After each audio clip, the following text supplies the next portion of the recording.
This is the Disturbing the Peace podcast with your hosts, Justin Lanero and Ruben Stanford.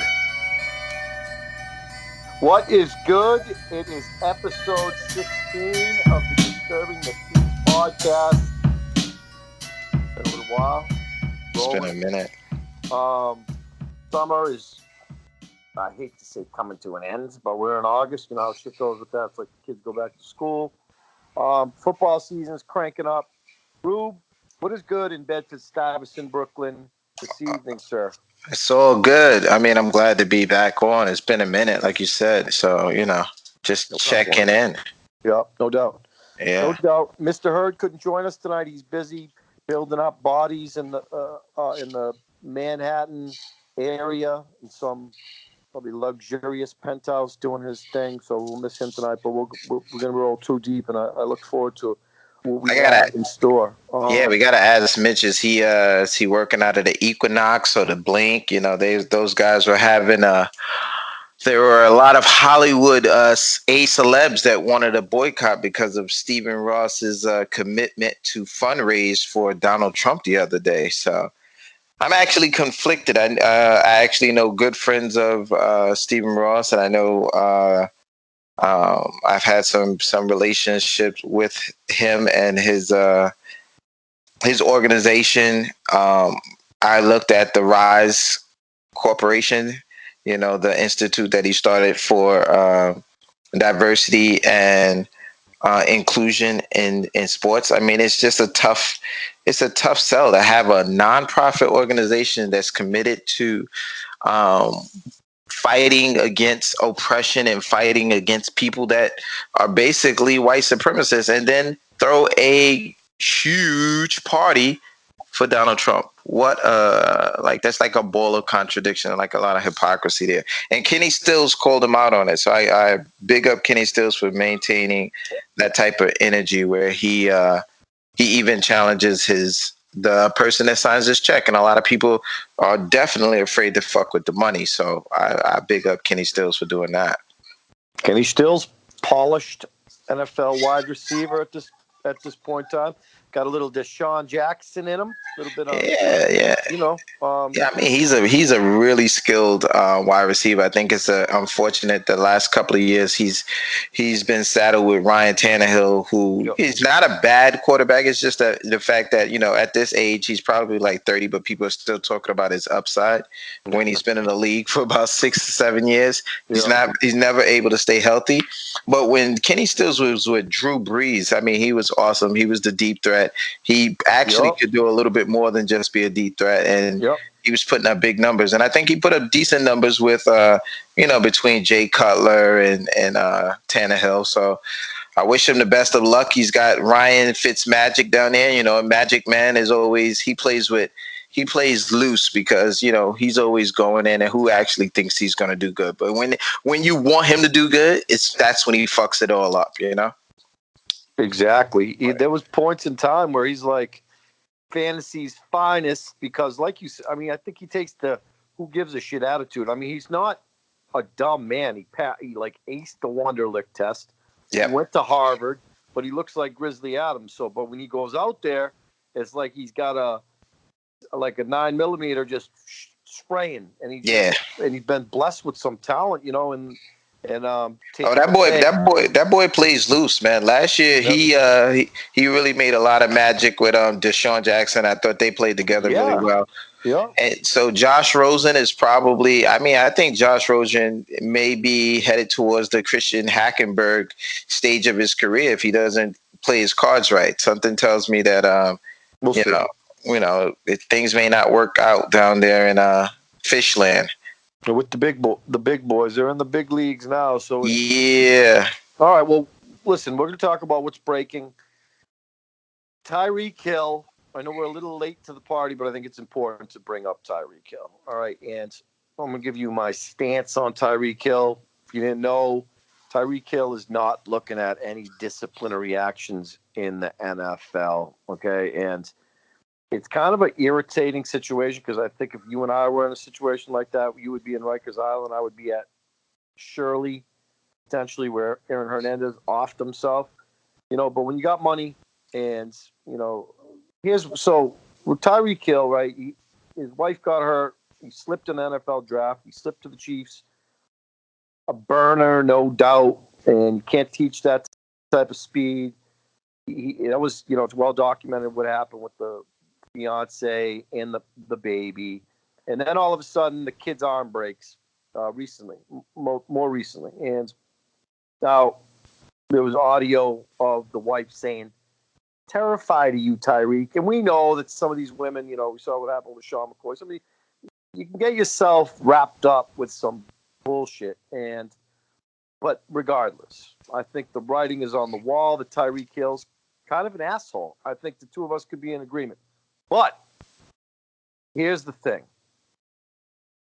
Patrick Mahomes is probably one of the future faces in the NFL. It's just as clear as day. And who is going to help him in the immediate future become that sooner than later? That's going to be Tyreek Hill. So Tyreek Hill ding. Definitely. Right. So if you take Tyreek Hill out of the equation, yeah, you got Travis Kelce. Yeah, you got Sammy Watkins. Yeah, you got McCole Hardman, who they drafted because I think that was like a spitting image of Tyreek Hill. Because we all thought it was everybody in the football industry. We thought it was going to be 8 games. It was going to be the season, right? But nothing. So it's Rodgers. Rodgers, like, communist. Like, this is the way shit goes. It's Rodgers' law, Ginger Rodgers' law, and so now Patrick Mahomes can't fulfill the face of being in the NFL without Tyreek Hill. I don't give a shit how good of an arm you have and your development. It just works. And we saw it work last year. It jammed a lot of us up in the fantasy industry because we didn't have them in like magazines. You couldn't do anything with them because how can you rank a guy that's probably going to miss 8 games at the minimum and then a season?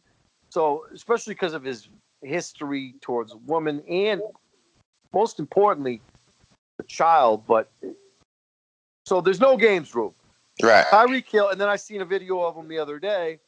He's dancing in front of the fans in Kansas City, and there's kids going, Tyreek, Tyreek, and the parents are advocating. So it's like the parents are allowing these kids to, hey, Tyreek. I'm like, if my kids were anywhere near him, I'd be like, get the fuck away from my kids.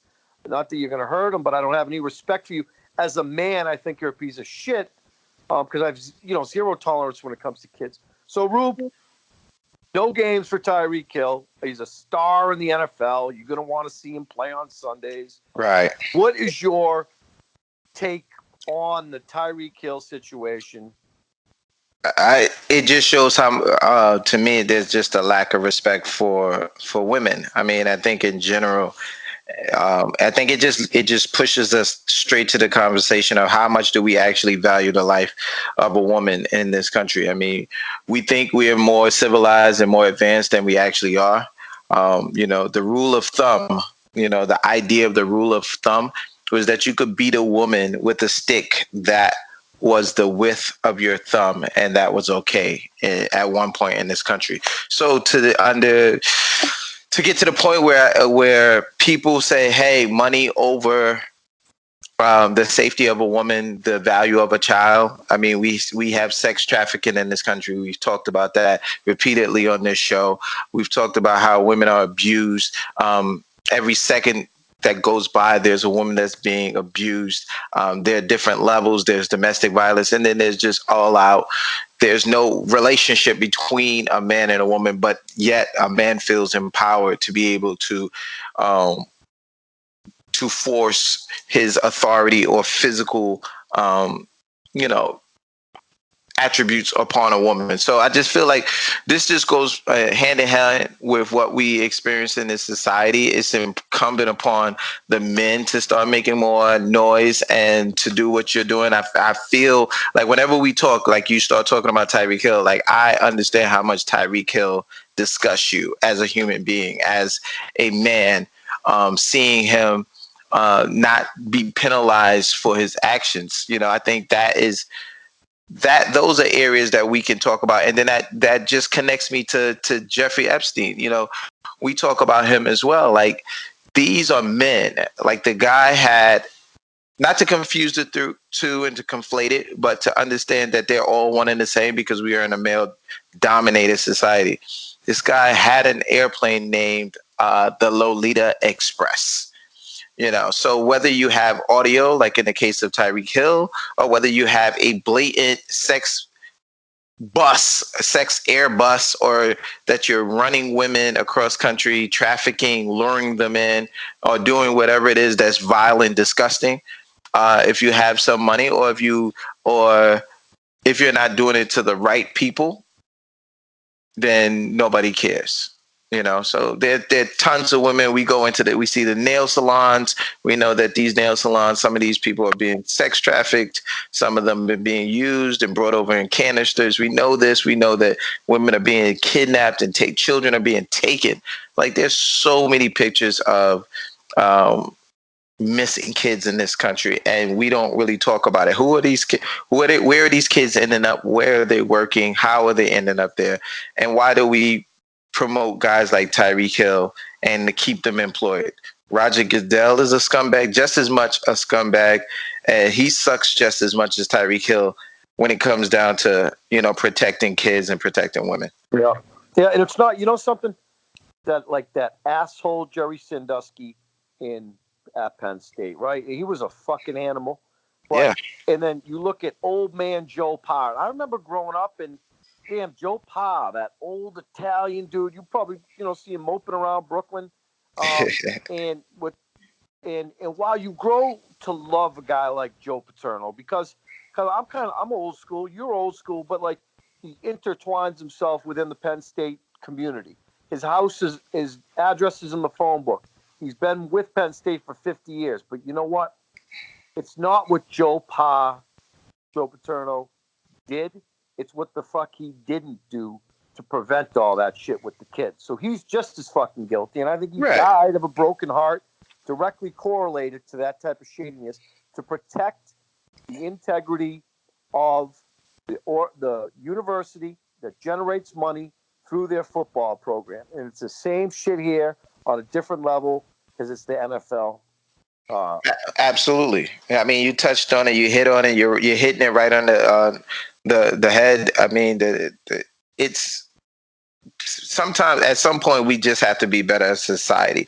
When you got in this case where, like, we were talking about, you and I were talking about Jeff Epstein, who killed him. We got a sitting president that's he's actually fingering and pointing to a former president on Twitter.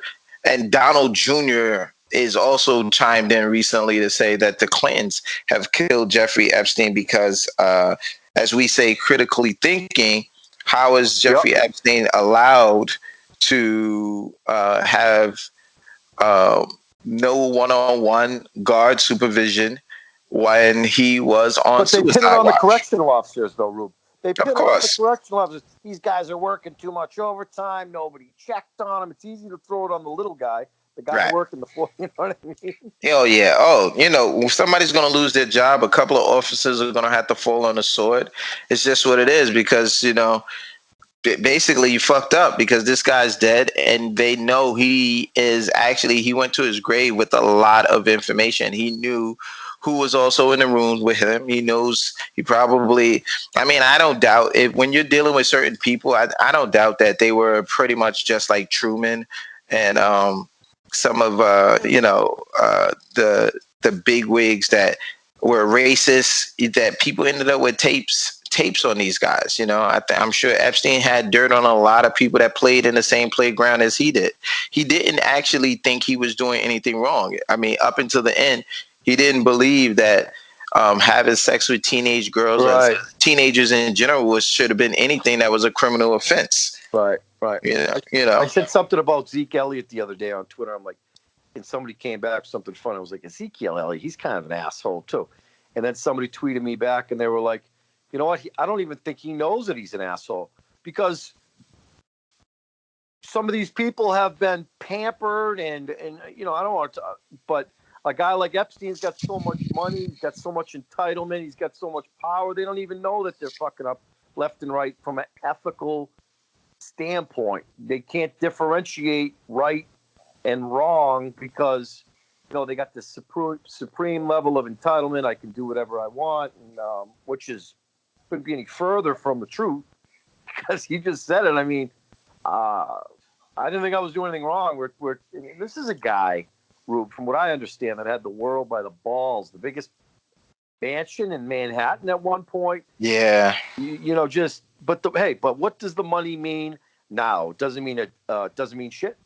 Right. Doesn't mean shit because he's 6 feet under. He's probably went to that grave with a lot of dirt on a lot of high profile people. And you know what? I don't.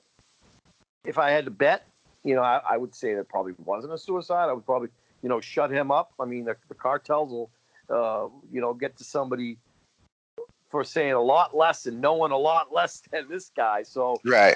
It could you fuck with the cartels and you're as good as gone. Anyway, well, let's pivot, Rube. If you want to add any more to that. No, I'm good. We're talking about kids, and you brought up we were going to discuss this on this show, and we will tonight. Negotiating with children. I get small kids. You have an assortment of kids.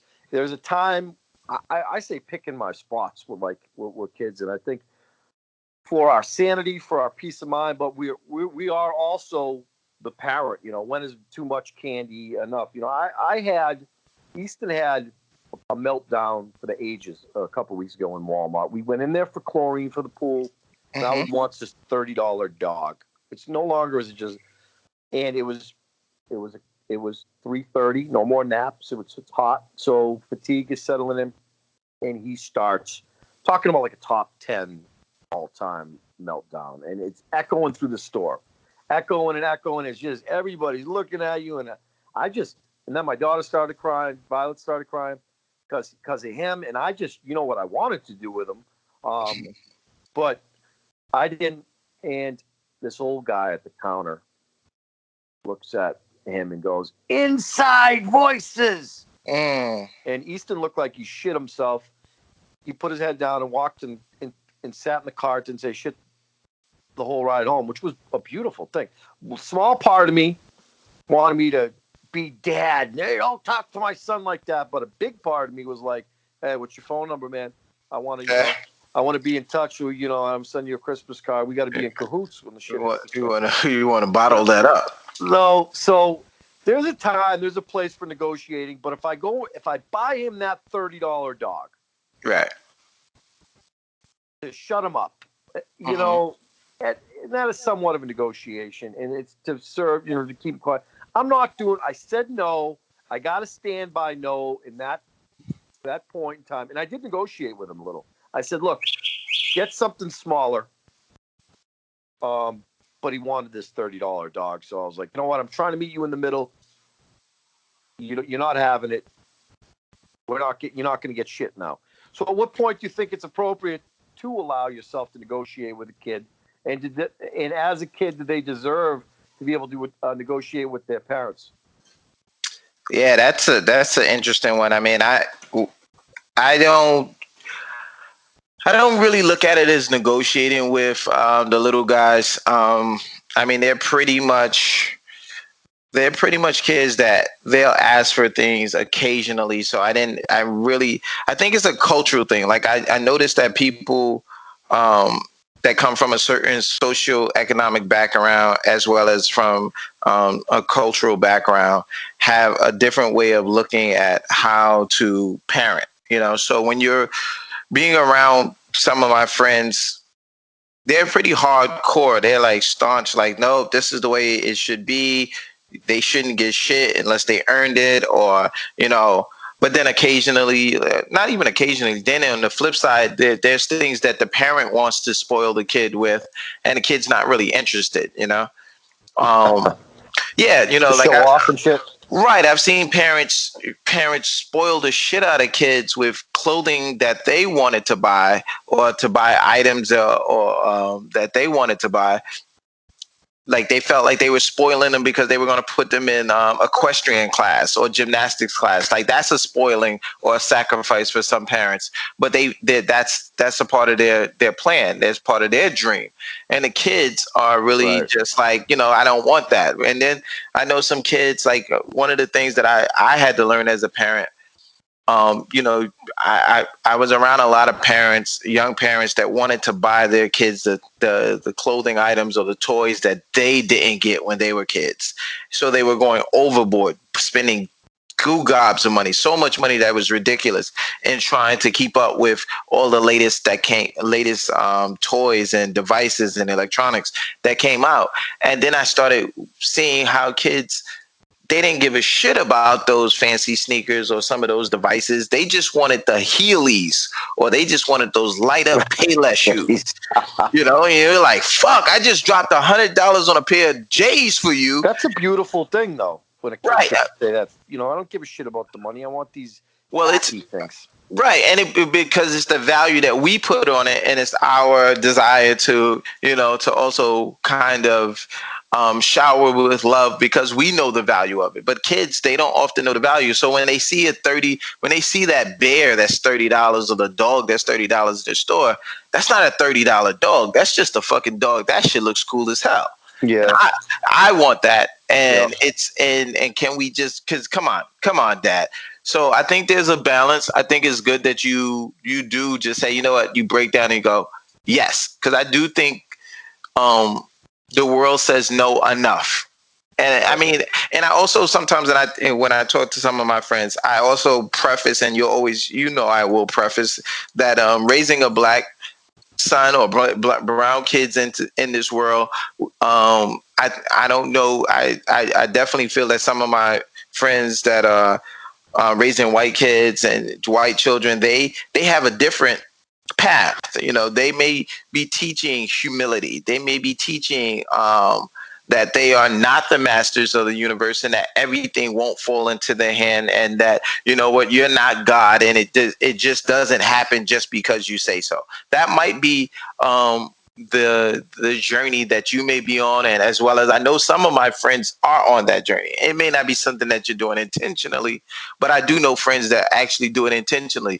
But I don't think it's something that, as a father of brown boys, like I'm not big on the idea of humility or trying to teach them to be more reserved or giving them that understanding that there are things that they can't have. I just say, you know what, I try to stop and I think about it and I try to be responsible. And if it's in my power, I do say yes. But my kids are actually reserved because I think I'm the guy out of the two parents. I'm the one that ultimately says yes or no. That has the final kind of like say. So, I just have to be mindful not to always be like the no man. I want to say yes so that they can. There's got to be a balance. Yeah, they can feel that. Balance. Yeah, there's a balance, and I do what I can do, But I think if there's too much yes, then you're being taken advantage of, and you're doing more harm than good by giving in to certain needs. And I will. My son today, like what ways? In what ways do you think, like, what's the harm in giving into certain things, especially for a small child? Like, your kids are really small, so what are some of the harms that you think come out of it? You shouldn't expect something every time you go somewhere. If they're having a rough day, and we go to a store, and all of a sudden you want something, it's like, wait a minute, you got to collect that day. Like, I've had to speak to you guys 20 times today. I've had to repeat the same shit over and over. I shouldn't be rewarding you shortly thereafter for having a bad day. And I will be the first to tell you, I give in quite a bit. I want them to have, and it's, look, little kids, little problems. We talk about this all the time, but I think you're doing a disservice, because if you continue saying yes and saying this, just so they'll either be quiet or you're not teaching a lesson there. There's no lesson. Then as they get older, they're going to expect more. They're going to expect more because you never said no. You never put your proverbial foot down. So is right. there, and that's your job as a parent to be able to stick to no. And I've struggled with sticking with no because sometimes yes can put the tears away, can make shit more quiet so that I don't go pick up a drink or so that I don't, twist up a blunt to calm myself. Right. And So then why is it that you feel it's necessary to give in for the tears? Based on the tears or from the screaming? Why don't you, what is it about it that you just say, that doesn't faze me? You got to wait. I mean, you got to there comes a point like that episode the other day. Mm-hmm. Like I said, we're talking about a top 10 meltdown, and I still didn't give in. So I was kind of proud of myself on one side of the coin. And I think it's picking your spots when there's an eruption in the store. And it's do you give them language? Do you give them the language to express what it is that they're feeling? Because I think that's half of. I always find that that's part of the frustration. Like I can't work with you. I can't, like, that used to be my tactic. Like, I can't work. I don't understand the tears. I understand words. I understand. At the point you have let the inmates take over the correctional facility. I am one CO to two inmates.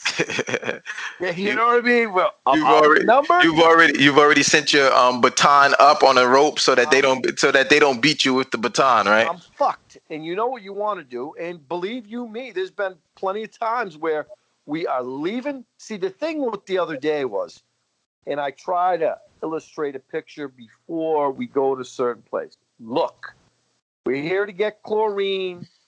We might get some muffins. We got to get some goldfish. We got to get some juice. We're not going shopping. It's such and such time. It's going to be dinner time. Maybe we'll check something out this weekend. But it's hard to stroll through a certain area without the eye catching something. And, and you're right. And I will agree with you. They don't see a $30 dog. Looks cool. But again, I told you 5 times, we can meet in the middle. Get something else, get something smaller, maybe get something cheaper. Right. And we'll meet in the middle. I'm negotiating with you, buddy. So that's where the problem is. No negotiation. I don't care about the tears. Let's roll out. We'll come in another day. But then I'm not getting the chlorine. See, I will leave. You gotta grab the chlorine. And you gotta grab the chlorine because it's hot. You gotta maximize the pool usage. Right. But and I think a good solution is to leave. We're leaving.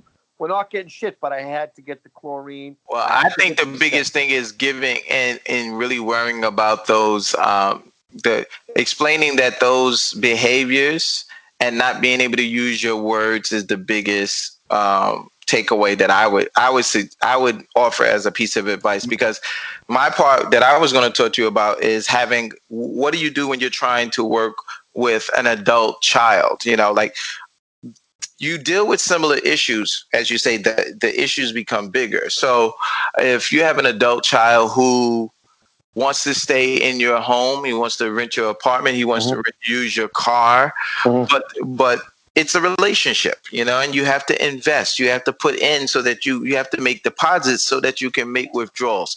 And my issue with my son was that he wanted to make withdrawals, but he never wanted to make deposits. And so when you get to the point where you don't make deposits, you have a negative balance.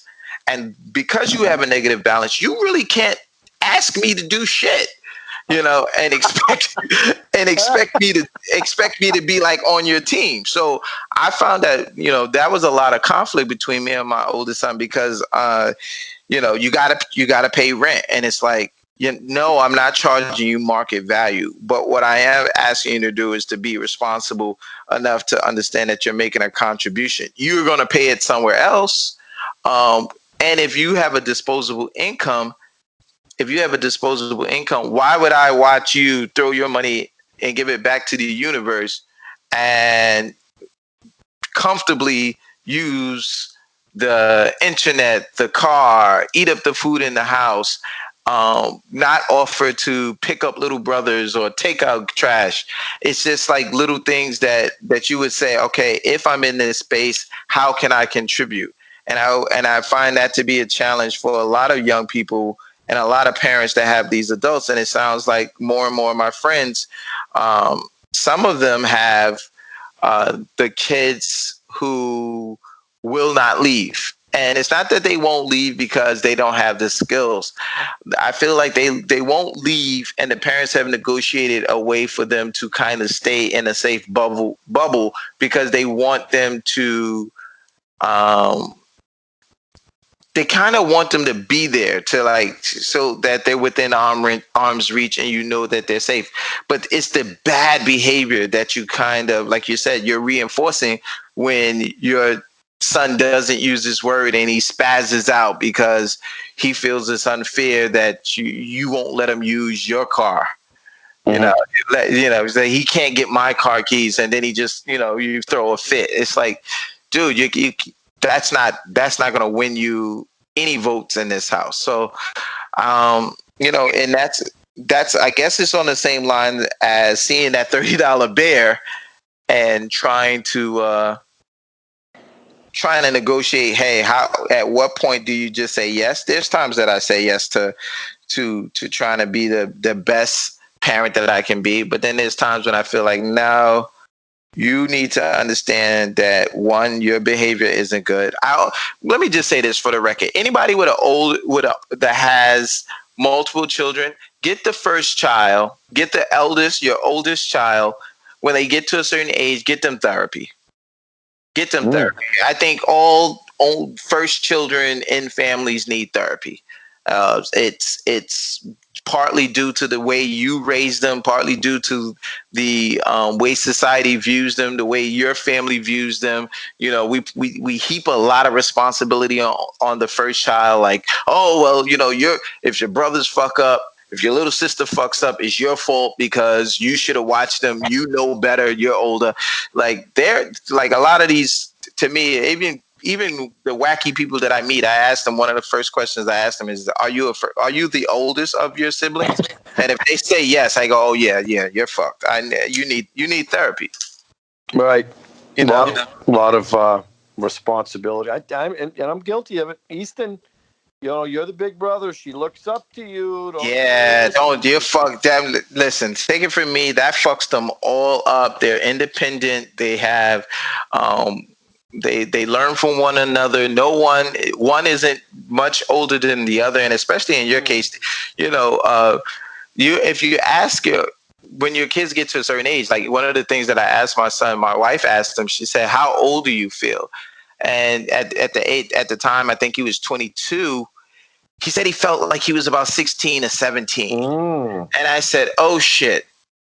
Because that's basically how fucking old he acts. And it was like, wow, you're trying to heap on all this responsibility and put a person in a chronological age scenario and expectation. And really, he did not emotionally feel that age. Well, think about I mean, look at me, Rube. I drank for a long time. Mm-hmm. And that shit stunts your growth. Like, booze was number one for a minute, right? And it progressed. But you look back and I was like, damn, where did my 20s went to the bottle? So when I stopped drinking at 30, now I'm 37, you are somewhat delayed. So I can identify with that, playing catch up. Yes. Oftentimes I think my son feels like he's playing catch up. He doesn't actually have to. I think you can be who you are. The best part about it is just try to be yourself. That's one of the things that we always talk about on this show, Disturbing the Peace, is that you should surround yourself with good people and try to oftentimes remind yourself, who are you? So that it gives you some type of focus when you're moving down your path, and whatever journey you take, it's your journey. I will respect my son more if he just is willing to commit to his own journey. And I think that's the fear that that sometimes people have is that they don't want to commit to something because they believe that it's the wrong thing, and then people will judge them. But I already have a son that is, he pretty much knows everything, and he wants to bump his head, and he likes going down each and every road that he feels it could be the hardest path. He does not believe in the road of least resistance. He travels through the hardest paths, and part of that is trying to find himself and to prove. I think he lives in a state where he tries to prove me wrong, and I think that's when you find yourself worrying about or living your life for someone else, is when you will never please that person, because they were not a part of that decision, your decisions. I don't know what he's going through when he makes the certain decisions, when he's trying to prove something to me. I think the person, or I know the person that he should really be trying to prove things to is himself. And I love him regardless, and I appreciate him for who he is. I'm just hoping that as he continues to become an adult, I know it's tricky watching your kids grow up. You don't have as much control. I think that's a big thing when they're little, your age, your kids' age. You can have control. You can pick up the pieces and put the children where you want them to be, and take them to the places that you want them to go, and give them the books you want them to read. But as they become older, you lose what you should be doing, is handing over the car keys and giving them that space to drive the car and move into the direction of their own life. But it has to make you feel proud, though, Rube, that somebody wants to your son cares about what you think and wants to be on your level, because you're a powerful man, Ruben, from a spiritual aspect. I mean, you offer quite a bit to the world. So for him to want to aspire to impress you is, a good feeling as a parent. Yeah. See, now Mika says that all the time. So I guess I don't really look at it that way, but she says that all the time, that, that's one of the things that I have to remember, is that my boys look up to me, and they look up to me in a way that, because they say that I walk my own personal walk, and I try to stay consistent to my beliefs, but I'm always willing to accept truth and knowledge and information, so that I can. You're open-minded, right? So that I don't remain static. But I have to remember that, so that I'm not so hard on them. I mean, and I think that's the tricky part. Like, I don't want to be hard on them. I do want there to be a relationship. I do want them to always know that they're loved, and that they have a safe place to come back to. I knew you were the one for this show, because I learn a lot from you. I mean, you walk the walk. When they say in AA, it's like people talk the talk. We know I can talk, but it's like walking the walk. Sometimes walking the walk is hard. It's tough. Today I had a case, right? Today was an interesting day. I went to an in-service training. Today I was working on baton training, OC spray, oleoresin capsicum. So we were working on some hand-to-hand combat, some arm bars and things of that nature. But the way that the in-service training started today was with an instructor, and he proceeded to give us the layout of what we were going to do today. And he prefaced it with understanding that there's a controversial case that's happening in New York City, and we need to be aware of it, that whenever you try to effectuate an arrest, that anyone looks bad trying to arrest someone. So if you're on camera and you're being videotaped, know that you will look bad trying to arrest someone. So in the case of Eric Gardner, in his words, I don't want to give you my opinion. I do have opinions about it, but what I can say is that, whether you believe it's a chokehold, or whether you believe it's whether you believe it was an open, just a headlock, or whatever the case. Just for clarity, Ruben, real quick, for clarity, was that the heavy set, the larger black man? Well, 5 years ago, Eric Garner was selling loose cigarettes, allegedly selling loose cigarettes, when he was police were called to the scene, and he was questioned and asked, and basically he was standing in the street being detained, and the officers proceeded to try to take him in. The clarity on why he was being not just given a summons for such a small violation still doesn't seem to be hasn't been hashed out. Ultimately, Eric Garner did pass away. Before he passed away, he said 11 times, I believe, that he could not breathe. So you may have saw the shirts that said "I can't breathe" in the NBA, the WNBA. Some of the NFL players wore them, and this was right around the time 5 years ago. This was one of the cases that was getting a lot of press, right on the heels of Tamir Rice, Philando Castile. There are just so many at this point that to name, which is also brings me to the point of talking about Ed Reed. Ed Reed went into the Hall of Fame.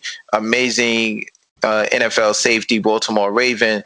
As a former person that lived in Baltimore, is Baltimore Raven. He had the shirt that depicted and showed these victims of police brutality. But in this class that I was in today, the presentation, and I had to stop him. Yeah, I just had to stop him. I had to let him know that, one, I thought it was inappropriate. I thought it was in poor taste, that he would frame the class, a class where we're clearly going to be talking about using physical force and potentially using deadly physical force, that you would frame that and then present to class an actual person that we know and could look at as the example of what we're here to do when we're trying to arrest a bad guy. So you gave me a figure of what would basically be a bad guy, and then secondly, you set the tone for the rest of the in service for the rest of the day when we're talking about throwing punches. You've given me a black man as your example, right? And that was like, and this is how insidious just racism and biases are. It doesn't have to be. I'm not saying that this individual was a racist. I'm not saying that he did it intentionally, but the lack of understanding and sensitivity is remarkable. And then you want to know how, and then the question is which came first? Was it a racist police officer, or did he come into the system a racist individual, or was he trained to be a racist individual? But when were you the only black in there, or? No, I was. There were 6 other black men, and I believe about 4 black women, and it was pure shock, because oftentimes when you go to in-service training, people listen. Now they're teaching. As far as I'm concerned, in an academic setting, there should be a give and take, and it should be taken seriously. And when you're in a police setting where this is the science of policing, this is an academic setting, so we should take it seriously that the information that you are distributing is not filled with your bias. You don't come to the table divulging information. I can expect that in my locker room, but I shouldn't expect it at the academic foundation of where the officers are getting their training. There should be no room for that. And I had to make that clear, that I didn't think that was What did he say? What was the response to that? His response was, of course, he dug his heels in and he became defensive. And that's the number one. That's one of the first things that white people do is they become defensive, instead of listening, but I quickly tried to make sure that it stayed on an academic level. And I said, here's what I would suggest that you do so that you can get a better gauge. Ask the black officers off to the side when you get an opportunity. Poll the black officers if you can, and get get some feedback from them and see if it made any of them feel uncomfortable, so that this just isn't a one-on-one and it isn't a debate. And I'm comfortable with being able to say I said my piece, I use my voice, but if you want to make the class better, if we want to be better officers, how about you, if you're concerned about all of us and we're all one and we're unified, why don't you take the opportunity to poll the other officers in private if need be, because sometimes people just don't have the courage or the backbone to find a way to be able to use their voice, which he did. And I thought that was good. And one individual also said that she felt quite uncomfortable by the statement and the fact that it was brought up at the top of the in service. So we were going to do basically 7 hours in service, and that was the first thing that was presented to us. He was probably told to bring that up for the sake of no. I will say that was probably a personal choice as a teacher, going into a space thinking he was bringing something anecdotal to the table, but what he didn't do, what he didn't do was think about the room. Look at the blind spots, think about the controversy, think about the state of affairs of the country that we're in right now and how divisive it is, the vitriol between those who look at Trump as just a beacon for white supremacists, those who believe that even the other side has gone too far as the anti-fascists, that there are Black people that just work in spaces where they are constantly feeling as though the weight of the world is on their shoulders and that they are constantly being scrutinized, as well as there anybody else that is in this melting pot that we call the country, but also feel the burden of being other. So, I mean, I knew that it was an important statement to be able to make, and then be able also to talk to my captain about it and to clearly take the emotion out of it. Like, I didn't want to walk away from the situation and have this officer feel like I was labeling him a racist. But what I did want him to walk away with is understanding that as the academy instructor, he had to be better. I was holding him to a higher standard. So not one, I hold the officers to a high standard. Oftentimes we want to hold the civilians and citizens to a high standard. The people that took the oath and wear the uniform should be held to a higher standard than the actual citizens. So I think oftentimes we get this really mixed up. But in this case, I had to take it a step further because this person was a teacher and this person was sending us out. He will send us back to our commands with this information, and with we will walk with a certain, there's a brainwashing that goes into any military or paramilitary organization. So I just felt it was incumbent. We had to have that moment, and it was good because some of the people, as oftentimes there are some Black people that are willing to say thank you for doing it, but they didn't have the ability to, and that's part of the racism that we continue to talk about as well, is that when Black people are just afraid to be able to use their voice because they don't want to be identified as the race baiting Black person. Pulling out the race card. Pulling out the race card. Hey, it's perspective. You gave him perspective, and I think, look, you're absolutely right. This guy's in an authority. He's an educator. So he's in a position of leadership, and so he has to kind of reconstruct how he does things, because if your leadership is poor, then everything underneath it might, the results might be poor. So I think that's good on you for pointing that out, and you probably learned something there. You're probably talking about it over dinner, like, hopefully, I learned something. Listen, I could be getting called all kinds of names somewhere in Staten Island right now or wherever it is. But it's just what we have to do. I feel like it's just important that we do that. Obligation. We have to have these conversations. I think the lack of conversation is the scariest point.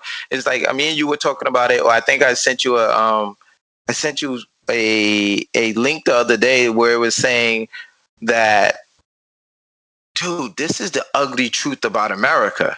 Like this is the real shit that people don't talk about. Like that, this is how you end up with 20-year-olds and 18-year-olds and 15-year-olds that are racist, that are running around with their white power symbols and their 3 fingers down and with the horses there. Horse. Well, I mean, the fact that there was a black man march through a town with 2 white guys and a horse looking like Django through the fucking town, that's just outlandish. That's just crazy. But when you stop and think, say 60, 50 years ago, that there were lynchings and mobs would go running through towns, grabbing people, murdering people, having a beer, taking the kids down. It was an American pastime in certain communities to go and watch a person be hung and kill a black person, disembowel them, burn them at the stake, whatever you want to call it, whatever the means to kill this person, it was done. And groups of white people would share in this experience. And guess what never happened? There was never an arrest. So that makes your government, that makes your police department, your sheriff's department, it makes everyone complicit. You're all in cahoots, and it's a major cover-up. They talked about it today in my class, where they said there was a lawful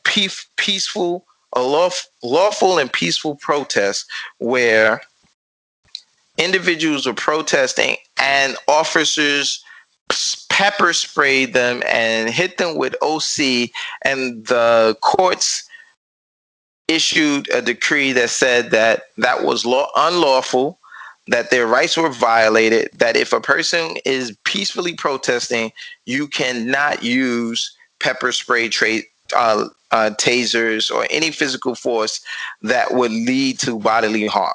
You have to try to get them to disengage from their protest, but you shouldn't use any pepper spray. That's what the courts ruled. That's coming after the years where the courts and everyone else stood by and watched people sick dogs on black people. That comes from years after watching hoses and bullets and tear gas and rubber bullets and police just whipping ass throughout the South and in the North, because us northern black people think we were excused from the abuse. We were fortunate enough not to catch the ass whooping, which is totally false. But it's just amazing that it was the right individuals. They had the right complexion. They were peacefully protesting, and they had enough resources that they took a case to the courts. It was heard, tried, and the courts deemed pepper spray to be cruel and unusual. But at some point, the courts could not see where sicking German shepherds and Doberman pinchers on black people, on black children, and watching them being beaten, harassed up and down the street was inhumane. So first we have to see each other as human beings before we can start expecting humane treatment from all that are walking the planet. Wow.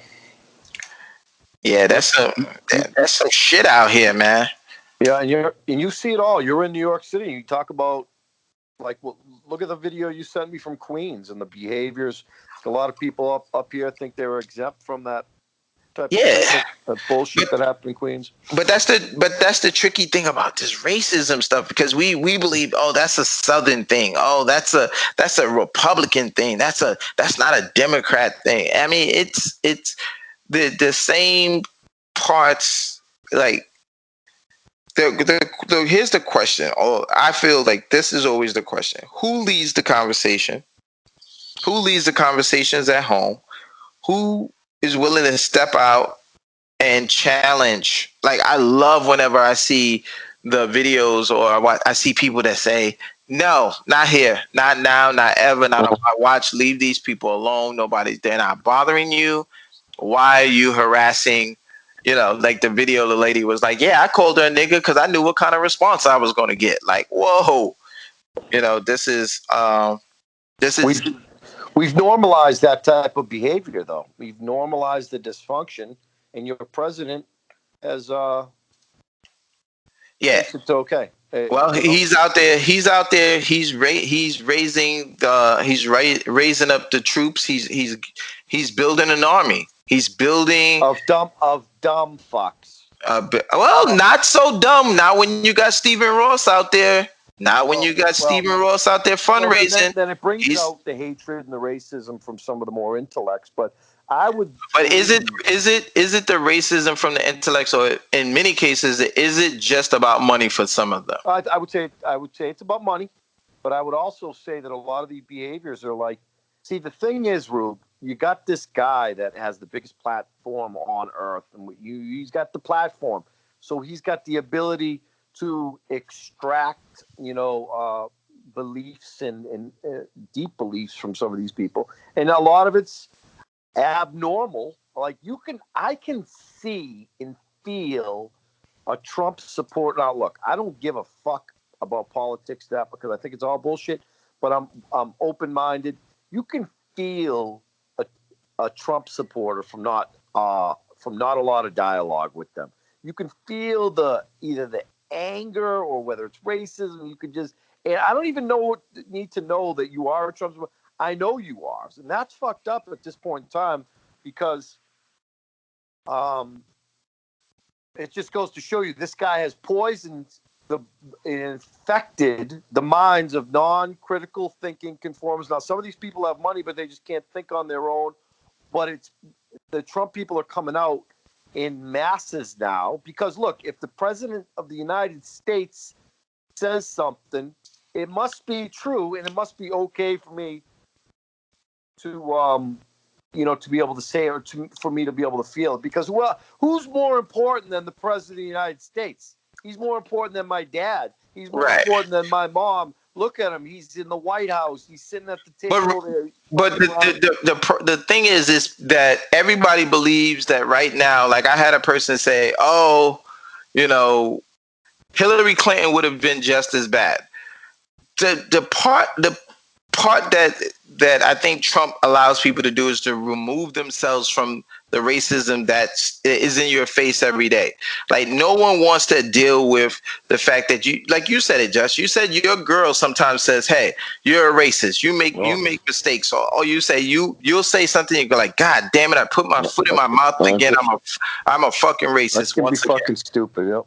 Yeah, but at least when there's a conversation, I mean, and done responsibly, like people can come to the table. That's the problem. We can't come to the table. Yeah. They don't have. There's not a lot of disturbing the peace pod. I mean, in how we met and how you and I came about. Like this is a big learning lesson for somebody like myself, man. You're a guy that brings a lot to the table, and we talk about a lot of different shit. And if you're not learning, then we're doing something wrong. We're doing a disservice to each other. Right. Well, it's balance. I mean, we're offering an opportunity for balance. I mean, there's a lot of peace and love. I'll say it time and time again that Disturbing the Peace helped save my life. It gave me an opportunity to have a dialogue with someone that not that we always agree, but that we at least understand that we have more things in common, that we have the ability to share ideas, and that sometimes we can say, all right, I'm learning. I'm getting something from this. This is food for me because I need to I don't want to just go along with what the masses say. I don't want to feel like I'm just doing what everyone else is saying. I don't necessarily agree with all my skin folk just because we have the same color, but I also don't necessarily find myself being oblivious to the fact that there are a lot of people that look like me that are just catching hell. Yes, I think there's I can be both. I think that is the problem with racism too. I think that there are a lot of, like, some of the white guys that I no longer fuck with, they don't fuck with me. I don't fuck with them because I'm like, yo, you're a racist and you don't have there's no wiggle room with you. You're just on some full, like, yo, I'm MAGA. I'm on some real fucking, you hate black people. You hate any immigrants and all that other shit. So I can't fuck with you. But there's a part of me that stops and I say this all the time. Why can't you not take the burden of any guilt when I talk about what America has done to people of color? When I talk about those things, why does it hurt you so bad?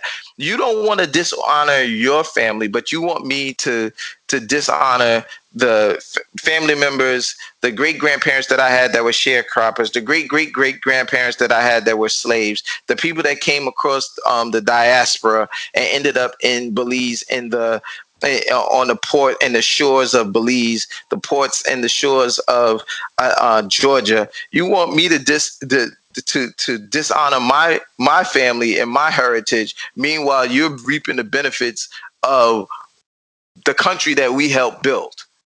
So I just don't understand, why does that hurt? What does it mean if a black person is proud of being black? Like, I had basically a guy say to me today, like, "Oh, you're ready to discriminate against me." Why do white men actually feel like they're an endangered species right now?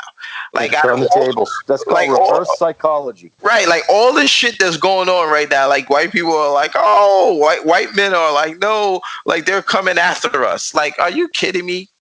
Your opinion and your views, and like I will say again, band-aids, motherfucker. Band-aids were made for you. You know, you had the flesh tone band-aid. I had the fucking white band-aid on my brown skin for the majority of my childhood. Your boo boo was concealed with flesh colored fucking band-aids. Mine, you like, get to the root and the science behind how things are done in this country. The gynecological research that was propelled on the backs and the bodies of black women. Like, you don't get the gynecological research to be able to have this advanced technology on how the woman's reproductive organs work without fucking using black women as goddamn lab rats. A lot of people can't have a conversation. Like, I mean, you are a die hard, and I think somebody with a personality as strong as yours and views. And that being said, you're one of the biggest sweethearts I know as well. But you will go toe to toe with anybody, and I think that can come off as scary, because I think he's going to cower. Or that guy was talking today. He probably didn't expect any backlash, Rube. I'm absolutely not. He probably didn't. He was talking. He was saying the wrong shit. He gave that. He gave that speech 100 times. It was an easy one. The Eric Garner case has happened 5 years ago. He's been giving that speech for the last 5 years. I just happened to be in his class and I called him out on it. The problem, here's the thing, Just, you can be a good guy.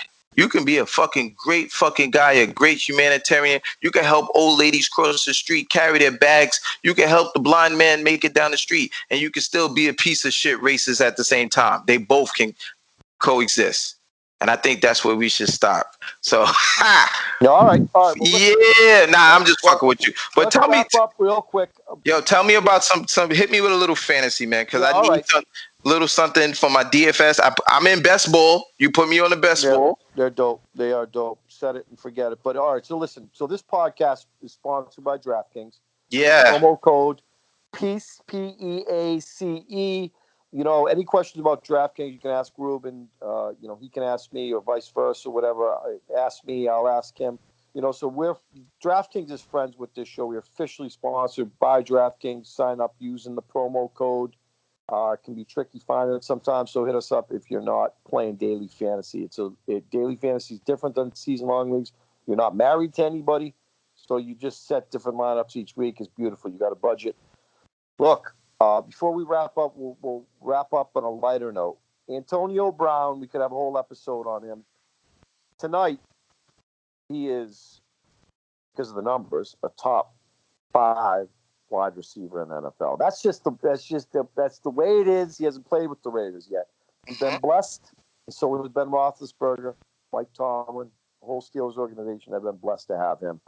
But now he goes 3,000 miles to Oakland, and he's got Chucky with his feet. He fried the fuck out of his feet. His feet look bad, man. And He's got issues. He lost a grievance against the NFL because the helmet issue, and the arbitrator sided with the NFL. Usually arbitrators side with the corporation, so you're an underdog there. But AB was like, I'm going to retire. Look, AB, I'm not going to probably has some form of, and we talked about this months ago, AB came up. You said he was playing his cards right.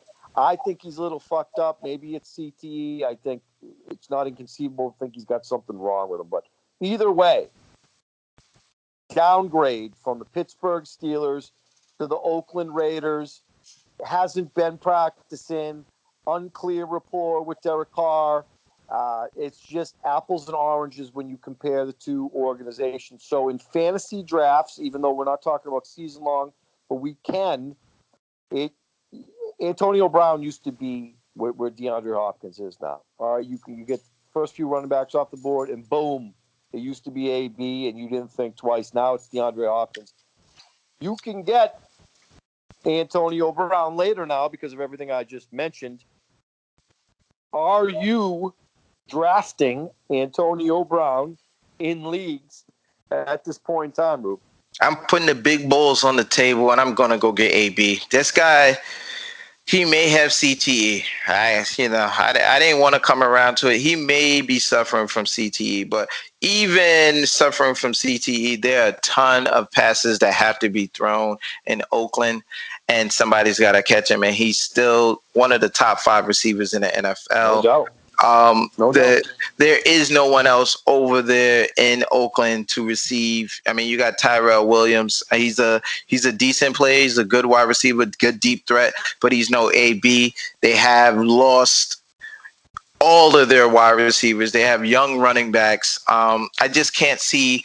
I can't see that Oakland defense holding up. I mean, you got to remember, Oakland's got to play San Diego, right? A couple of times. Twice. They have to play the Chiefs a couple of times. Yep. If there's nothing, they had to play the Broncos. If there's nothing else but garbage time, Derek Carr moments where he's just got to hit AB, he's got to get like 20 targets in a game because shit, we're behind. I mean, I got to take that in the second or the third round any day of the week. I mean, I think he's going to definitely fall. I think he's going to be. Oh, he is falling. He's falling. Yeah, I think he's going to be a luxury. I mean, I think he's going to be that wide receiver 2 that you have on your team because he fell, and you can count on him to put up 20 fantasy points, 18 PPR. I think he's just going to be great. I mean, the guy's got some issues going on. His feet look like he looked like he was out there in the woods or something. Like Mexican street corn there. I mean, he looks like he's been walking coals or some shit like that, like trying to find another way to get that power, that juju going. I don't know. I don't know what happened to him, but I really feel bad for the guy. I mean, he seems to be having some explosive moments. This helmet issue was a big deal. Although I've heard other pros, NFL vets complain about their helmet. I get it. I want to be able to see, but they want to be able to protect their heads now. They didn't give a shit for 200 years, but now they give a shit because there's so many lawsuits. Right. So you're going to wear this helmet. But the thing is, he's got to be able to see. He's got to be able to move his head. He's got to be able to be AB. And if you got this big obstruction on your head that you're not accustomed to, it's going to fuck you up. Especially if you don't have Tom Brady throwing you the ball, sticking it on you every time. Right, but isn't it crazy how Derek Carr went from being 3 years ago a potential he received MVP votes. Is Derek Carr that much of a different quarterback than he was 4 years ago? I like Derek Carr. I'm not hanging my cleats. I'm not gonna. He's a guy that's not gonna bomb the ball downfield. The Raiders will fuck up a free lunch. Amari Cooper, I just tweeted something out earlier, is gonna ball out down in Dallas. They got a gem. They got a young veteran. He's polished. Jared Cook.